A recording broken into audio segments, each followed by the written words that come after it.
My name is Jane and I will be your tour guide for today. We're going to be arriving in our destination in a few minutes. Please sit back and as we say in Mindoro, Parini, Tigni Ari. It means that come and take a look. Let's now then take a look at the beautiful scenery before us. I ask that you remain in your seats until we have come to a complete stop. Our agent Nick will be meeting us at the bus to help you with your bags. On behalf of Cosmo Travel Tours, have a wonderful vacation in Mindoro.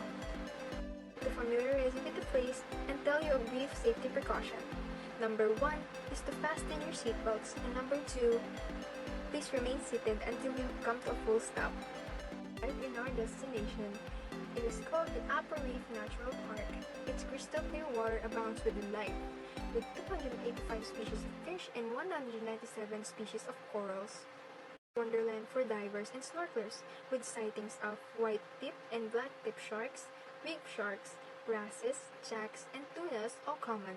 You guys a tip, the best time to make a trip to Upper Reef is when the seas are flattest. It is during April, May, October, and November. Why do you ask? The journey through the Upper Reef during the windy December to March period is very rough.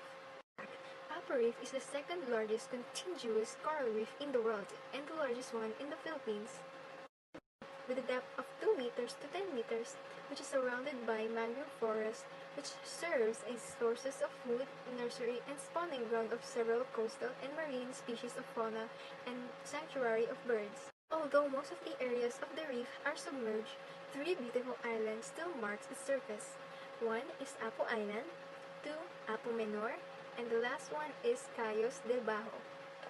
The surroundings, the occasional chirping of the birds, and the incessant murmurings of the rippling waters enhance the idyllic beauty of the Upper Reef. Compared to that of Tubataha Natural Marine Park, has a unique natural phenomena. Upper Reef also has a high diversity of corals and has an island covered with terrestrial vegetations. And that, ladies and gentlemen, marks the end of our journey. I hope you enjoyed our adventure today, and I hope to see you next time. Bye! Good morning, please. My name is Andrea. You can call me Ate Andrea or Rhea in short, at your service. I'm your tour guide for first destination. On your traveling tours, you are welcome to your recommended Infinity Farm Resort from Oriental Mindoro. Infinity Farm in Oriental Mindoro is one of the best tourist spots in Puerto Galera.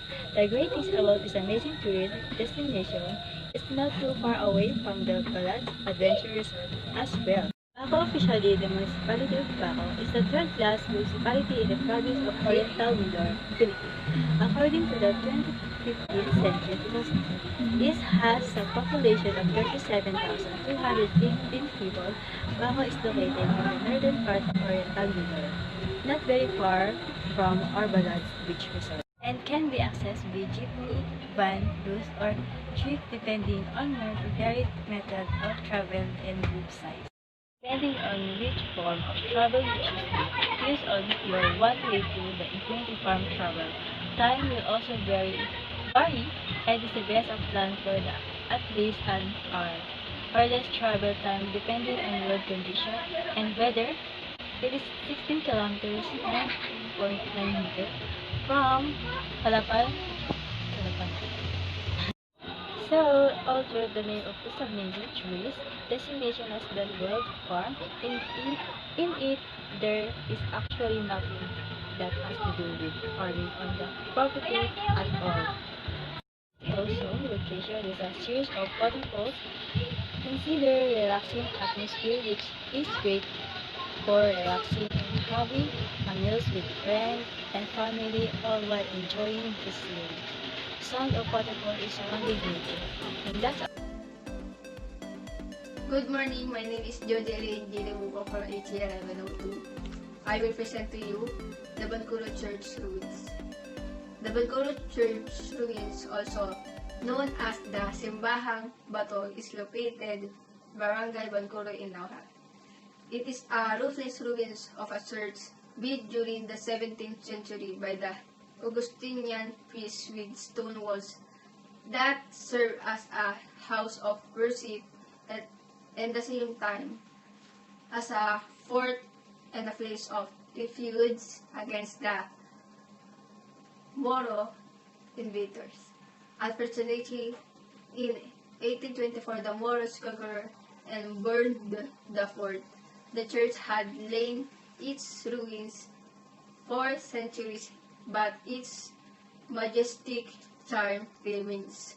Simbahang Bato is not just a church, not just some ruins, and an archaeological site, this town of Lauhan history.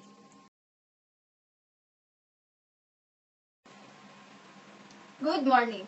We are presenting the rice granary and fruit basket of Southern Tagalog Oriental Mindoro.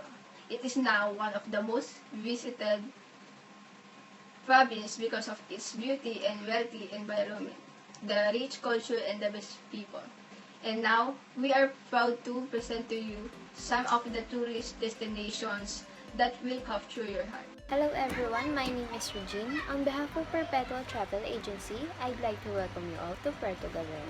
Right now, I'd like to take a minute to familiarize you with the area and discuss some brief safety precautions. Firstly, you have to fasten your safety belts and remain seated until we reach our destination. We are now here in Mangyan Village. The Mangyan Village is situated in Talipanan, which is some minutes away by car from White Beach. Mangyan is a generic name for the indigenous group found in the island of Mindoro.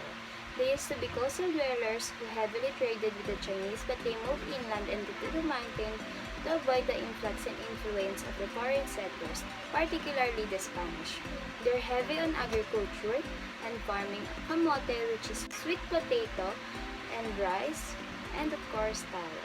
But more than that is the Mangyans that made this place a worthwhile stop. One of them welcomed us to the place and shared a lengthy and interesting story as to how the village came to be. Back in the 90s, businessman philanthropist Jaime Zubel de Ayala bought a piece of land in the area which from an elementary school was paid for the trade. Almost 2 decades later, they managed to acquire the rest of 4.2 hectare land which they developed into Mangyan Village we see today. Not only did it help to the community, but it was also a way to preserve the culture of the trade. And I think that's all. Thank you for joining us today, and I hope you've enjoyed